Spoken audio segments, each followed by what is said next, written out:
বৈরী আবহাওয়া উপেক্ষা করে ছুটির দিনে কক্সবাজার সমুদ্র সৈকত সহ বিনোদন স্পটগুলোতে পর্যটকদের আনাগোনা বেড়েছে।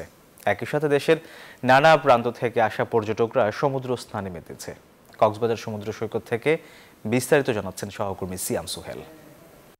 সমুদ্র সৈকত একেবারে নীল জলরাশিতে যেসব পর্যটক আসছেন তারা সমুদ্রে যে নোনা জলে গা ভাসিয়ে যে গোসল করছেন, অনেকে আনন্দে মেতেছেন এবং একই সাথে যে মেঘাচ্ছন্ন আকাশে কক্সবাজার সমুদ্র সৈকতের সৌন্দর্য একেবারে অন্যরকম, সেটি উপভোগ করছেন পর্যটকরা। তারা বলছেন যে সমুদ্রের যে বড় বড় ঢেউ সেগুলোই সবচেয়ে বেশি নজর কাটছে তাদের।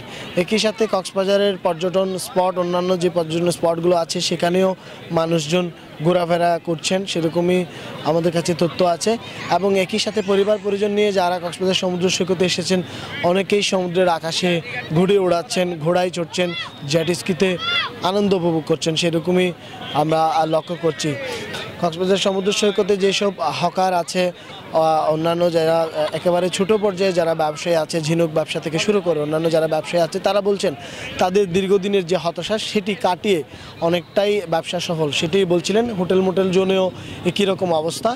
কক্সবাজার সমুদ্র সৈকতে সব কিছু মিলিয়ে যে পর্যটকরা এখানে আনন্দে মেতেছেন। কক্সবাজার সমুদ্র সৈকত থেকে ছিল আমার কাছে সব শেষ।